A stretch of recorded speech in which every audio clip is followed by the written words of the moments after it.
The Constitution of India is the lengthiest of all the written constitutions of the world. Hindustan का आईन secular है, यहाँ अवामी जमहूरियत है। गणतंत्रता दिवस के इस पावन अवसर पर आप सभी को ढेर सारी शुभकामनाएं। हिंदुस्तान 15 अगस्त 1947 को आजाद हुआ। उस वक्त यहाँ अंग्रेजों के बनाए हुए कानून थे, हमारा कोई दस्तूर नहीं। कोई भी देश उस वक्त तक आजाद नहीं समझा जाता जब तक कि उसका कोई अपना दस्तूर, अपना झंडा।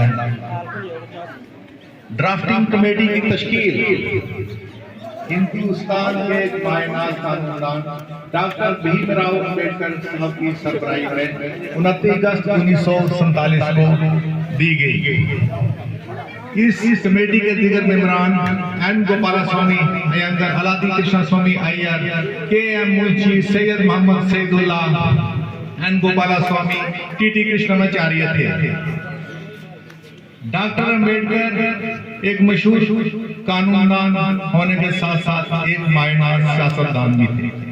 उन्होंने वक्त की जरूरत और मुस्तकबिल की जरूरियात को मद्देनजर रखते हुए दुनिया भर के देशों के कानून का मताला किया, जैसे कि सिंगल सिटीजनशिप और कैबिनेट सिस्टम का कंसेप्ट ब्रिटिश कॉन्स्टिट्यूशन से लाया, फंडामेंटल राइट्स का कंसेप्ट कॉन्स्टिट्यूशन से लाया,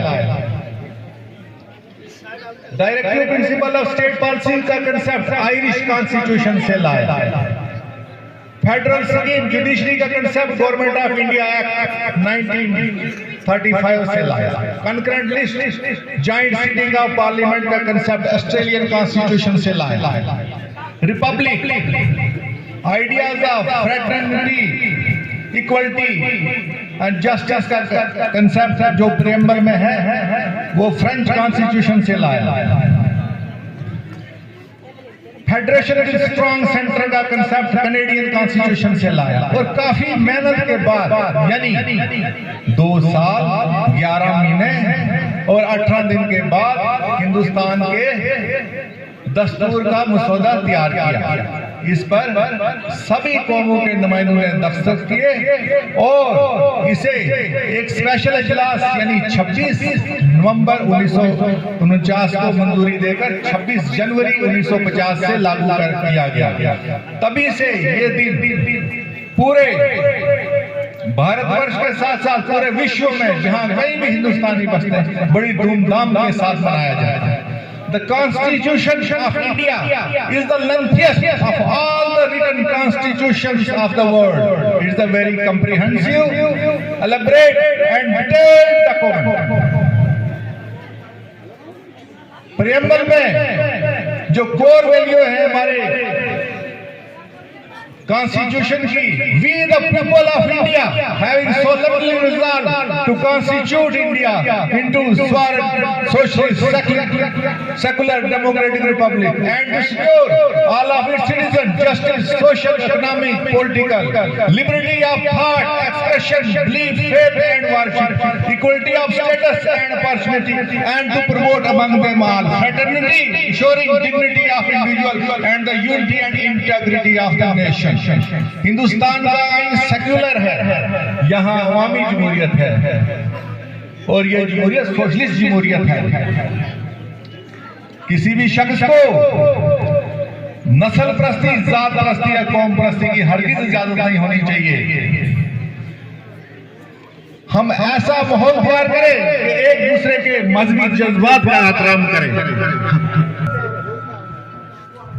और कम्युनल हार्मोनी उन्नति होगी, वहां तरक्की होगी और उनके नापाक मंसूबों को हरगिज़ कामयाब न होने दें। आज के दिन हम समाज में फैल रही बुराइयों को दूर करने का अहद करें, जैसे ड्रग एडिक्शन। 3 नए कानून क्रिमिनल लॉज को एनेक्टमेंट किया है। ये 3 नए कानून जो कि इससे पहले ब्रिटिश कॉलोनियल पीरियड के कानून थे उनको रिप्लेस किया गया है। इन कानूनों का मकसद just to secure just to protect the rights of all the citizens given by the Constitution. इन कानूनों का मकसद more focus on justice than punishment. ये कानून भारतीय न्याय संहिता, भारतीय नागरिक सुरक्षा संहिता, भारतीय साक्ष्य अधिनियम, ये कानून 1 जुलाई 2024 को पूरे देश में अडॉप्ट किए गए हैं। क्रिमिनल लॉज में एक बहुत बड़ा रिफॉर्म आया है। मैं इस पावन अवसर पर देश के तमाम हिफाजती बंदोबस्त, आर्मी, पैरामिलिट्री फोर्स और पुलिस को इस क्षेत्र में गणतंत्र दिवस की दिल की अमीर गहराई से मुबारकबाद पेश करता हूं। गवर्नमेंट ऑफ इंडिया द्वारा संचालित फ्लैगशिप प्रोग्राम और स्कीम जैसे कि प्रधानमंत्री आवास योजना, प्रधानमंत्री किसान निधि योजना, प्रधानमंत्री उज्ज्वला योजना, प्रधानमंत्री उजाला योजना, प्रधानमंत्री सूर्यागर मुफ्त बिजली योजना,